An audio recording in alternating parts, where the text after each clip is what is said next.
asla gerçeğin peşinde değildir. Onlar kendilerini büyüleyen illüzyonlara taparlar.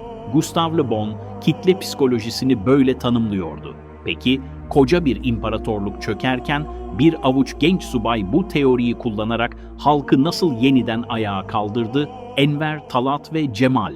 Onlar sadece birer asker değil, kitle ruhunu yöneten birer müellifti.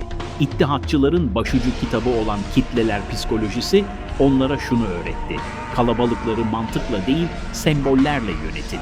Hürriyet, müsavat ve uhuvvet, bu üç kelime kılıçtan daha keskin bir silaha dönüştü.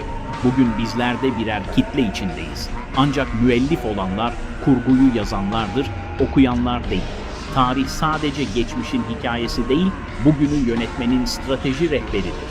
Machiavelli'den Le Bon'a uzanan bu yolculukta kimin kurgusunda yaşadığınızı hiç düşündünüz mü?